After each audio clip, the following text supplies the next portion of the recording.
5, 4, 3, 2, 1. Let's take 3. Hold up. From your local news leader, this is KQ2 News at 6.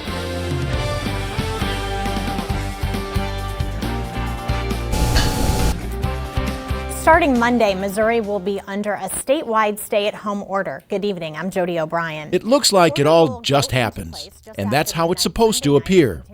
But here's what really goes into making a local television newscast. Hi, I'm Bob Cervera, Chief Engineer and a news anchor for KQTV in St. Joseph, Missouri. Since you're interested in journalism, you probably want to see our newsroom first. That's a good thing because that's where our story begins, right through there. It pretty much looks like any ordinary office, but there are specific differences. The reporters are doing their own thing while contributing to the same goal, to put out the most accurate and best newscast possible several times every day. All professional newsrooms use a piece of software that ties together everything that goes into creating a newscast. And this is our central newsroom system. This screen shows all the reporter assignments for the day. It includes basic story information. Unless breaking news happens, reporters follow their assignments through to completion. It's now the reporter's job to capture that story in video out on location, write the story after they've gathered all the information they can, shot the needed video, and interviewed the right people. Back in the newsroom, they construct the story into what's called a package. It's called that because it's a package of all the elements needed to tell their stories. Once written, they now voice their narration, called tracks, in this audio room that's specifically treated for proper acoustics. The foam on the wall is engineered to absorb room echo, which allows the microphone in the room to sound its best. Audio is recorded into a track recorder, which the reporters can access at their desktops and use in their package editing. The recorder can also record phone calls in high quality at the same time it records the microphone's audio. To keep reporters from disturbing each other, headphones are used during editing, so the newsroom is often as quiet as a library. Now here's the backstory before we even get to this point. Story ideas don't just come out of nowhere like what seems to happen. At least twice every day, the reporters meet with the news director to discuss what they've been hearing on the street and from contacts they've developed. The reporters make arguments for why they believe their stories should be followed, but the news director makes the ultimate decision on who does what. In large markets, the assignment editor takes things from there and helps reporters get everything they need to complete their packages. Reporters begin their journalism careers in small markets like St. Joseph, which don't have assignment editors, so the reporters are on their own the whole way. It's a big responsibility. This office is normally a busy place. Because of the current COVID-19 pandemic, meetings are held remotely for now instead. All the reporters are completing their stories for the day and adding all their elements to the newscast. It'd be a jumbled mess without organization, and like everything else, organizing everything doesn't happen by itself either. Back to the central news system. This is a rundown. It determines which stories happen at which time in the newscast and in which order. A lot of thought goes into how news stories are grouped together, and every element needs to be taken into account to do that, even the commercial breaks. See that story in blue? It's not finished yet. Remember that. It'll come up later in this video. Everything is falling into place, and it's time to begin sending all the elements for the newscast where they belong. After they're edited, packages are sent to a playout server, like this. The script is sent to a teleprompter, like this. The script is also sent to a closed captioning machine, like this. Graphics that are also typed out in the newsroom system are sent to the graphics generator, like this. And scripts are printed, like this. We have paper scripts with us on the news desk in case we have a teleprompter problem. It's a backup. Down in the studio, we get mic'd up and put in our IFBs or internal foldback monitors. That's really just a fancy way to say it's how we hear the program audio and listen to instructions from the control room. Anchors make notes on their scripts just before news time, and so does the production director. Those notes are cues that can be read quickly to tell the director at a glance where to get cameras placed and which video sources need to be on the air at the right time. The production control room is split in half. This half handles the program live on the broadcast transmitter. Sometimes it needs to be network programming. Sometimes it's a syndicated show. Sometimes it's a commercial. Right now, it's about to be a local newscast. This half of the room handles live productions. The video switcher determines which video source is live. It also adds a few whiz-bang effects to spice up our newscasts, but not too much. We want our newscast to look like a newscast, not like a dog and pony show. This is an audio mixing board. You can probably figure out what it does without me telling you. This is our playout server. Look familiar? It's where we sent our video package from the newsroom. Stories are stacked manually for playout according to the rundown order and when they play. Their video goes to the video switcher, and the audio goes to the audio mixing board. Also familiar is the graphics generator. You saw that too not long ago. It generates the graphics the video switcher superimposes over video. If no one catches a spelling error ahead of time, that error will air live, so we try to be careful. Whether we're ready or not, it's go time for the news. 3, 2. Welcome back. The Centers for Disease Control. We have to closely monitor our time, down to the second. There is no, wait a minute, I'm not ready in live news. Anchors and reporters look as though they've memorized everything they say, but most of the time, they're actually reading scripts from the central news system that's been sent down to the teleprompter. So how does the teleprompter work? The camera shoots through a piece of one-way glass. The side of the glass that's positioned toward the anchor reflects the script that's scrolled from a teleprompter monitor. Ingenious, right? So who's running the teleprompter? How does it know how to keep pace with the person who's reading? Well, there's the person who controls it. It's the anchor. It's operated by foot, like a gas pedal in a car. Most people tend to believe newscasts are controlled by the anchors at the news desk in the studio. That's not true at all. The person with the most power on newscasts gets the least amount of credit, the producer. The producer determined the rundown order and has the final say on all decisions that need to be made during newscasts. Decisions are usually based on timing. Everything has to happen at the right time for many reasons. And it's the producer who does whatever's needed to keep the newscast on time. The director pushes the buttons at the right time. So does the audio person. So does the playout person. The producer is the conductor in this symphony. Speaking of timing, it's time now for a commercial break. However, it's anything but a break for everyone in the control room. We're going to come out to you, where you're just going to toss over to Ron. We're doing his stuff first. The producer is busy shouting out instructions because we're not on time right now. Remember that story in blue I asked you to keep in mind on the newsroom system because it wasn't ready?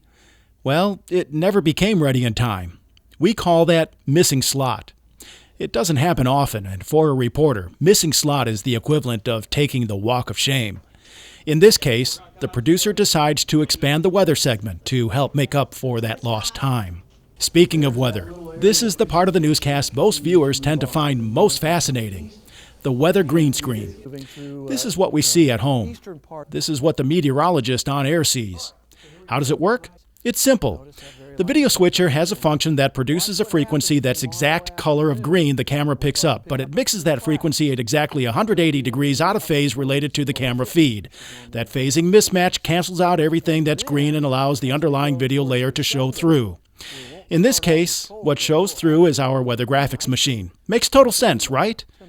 Well, pointing at the right thing on the green screen takes more practice than you might think to make it look natural.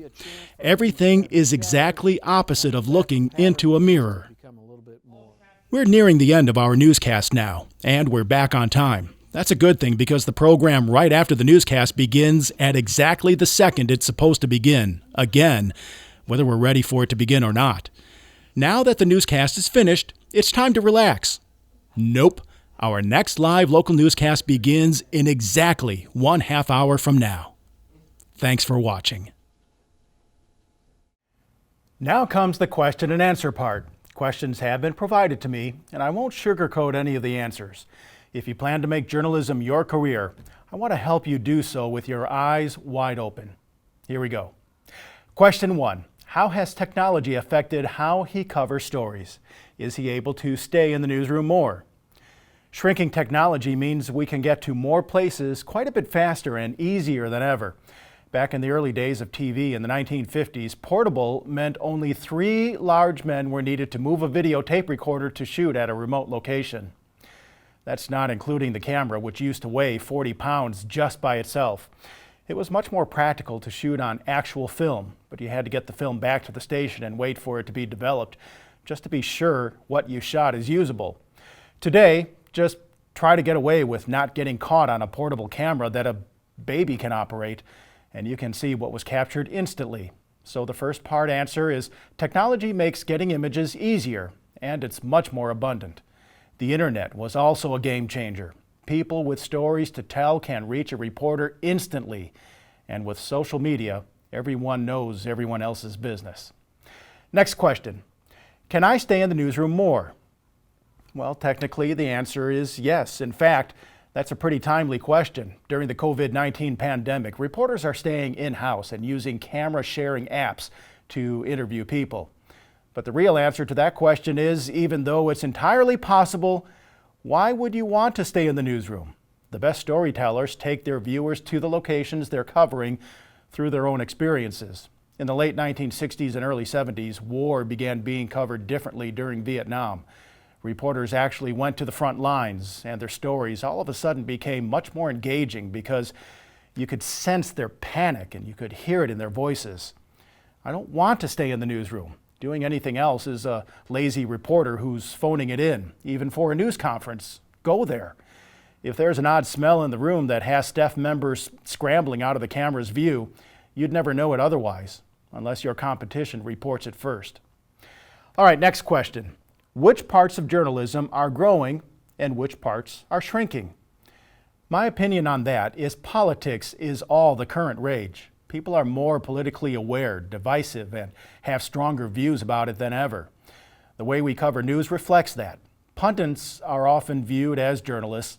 I see them more as thought-provokers, and the viewing and listening public latch on to people's whose views match theirs. That ever-widening divide is unfortunately making journalism less and less unbiased. Which parts are shrinking? Well, on a local level, broadcast corporate takeovers have reduced the number of reporters in a newsroom. That makes filling a newscast on any given day more difficult and in turn forces reporters to gravitate towards stories they can quickly churn out. We hardly ever have the proper time that's needed to invest in investigative stories anymore. Next question. What does he miss about covering news stories before the change to digital? What does he like better? Well, I'm impressed with the person who came up with that question and even knowing about the analog to digital change, but I'm hard-pressed coming up with something I do miss before the digital change. Analog gear is big and clunky and difficult to move around and fit in tight places. I certainly don't miss that. My favorite story of all time is actually a recent one. It had me piloting a stunt plane under the guidance of a certified stunt pilot. I love to fly, and I love roller coasters. Getting that story made me a very, very happy reporter. But it wouldn't have been the same story at all if I had to substitute the several GoPro cameras that were easily mounted in and on the plane to capture the story with one of our old, clunky analog cameras. I don't even know how I could have mounted it in there. You know, journalism is journalism is journalism. Only the tools change. So far, newer tools in the hands of good journalists is a match that's only getting better. All right, here's the next question. Does he prefer being an anchor or being an engineer? Why? What are the good and bad parts of both? You know, I get that question often and I still can't really answer it, even to myself. It's like forcing a parent to choose which of their children they love most. I look at it this way. As an engineer, I get to build my playground. Then, as an anchor, I get to play in it. Wanting to engineer and perform was rooted in me in my early formative childhood years, and I feel unbelievably fortunate to be allowed to do both today. Now, that's not just lip service. I honestly feel it. Each aspect has its frustrating days and its rewards. Not being locked into just one role in broadcasting also provides a bit of extra job security in broadcasting. All right, here's the next question. Are journalists different now than when Mr. Cervera started? Do they cover stories differently?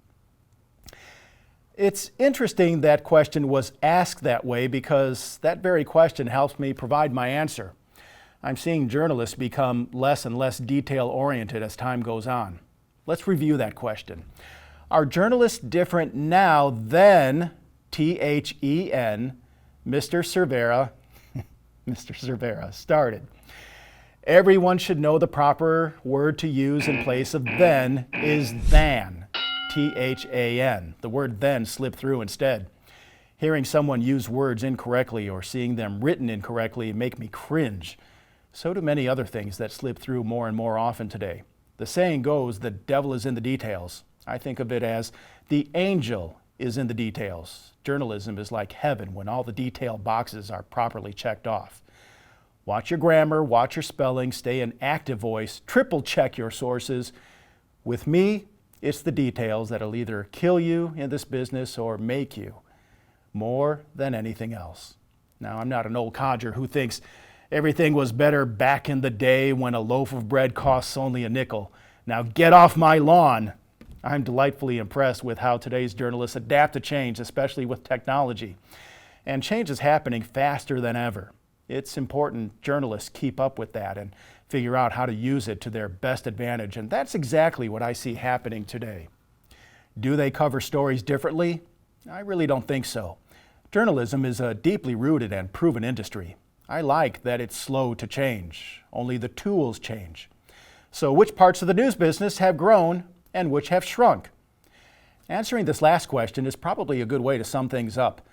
Politics has grown. Opinions are more vocal. Bias is more prevalent. Corporate takeover has grown. The number and types of places we can cover live has exploded. So has getting news immediately over the internet and even on our news sticker at the bottom of the screen during newscasts. I hate to end on a sour note, but what's shrunk is investigative news stories. Sometimes we miss the human element in the stories we tell, and sometimes we don't have the time to properly, as the news saying goes, follow the money. I wish you all the best of luck in your career, and please feel free to contact me if you have any more questions. And if you do find your way to the KQTV newsroom someday, please tell me you saw this video. So long.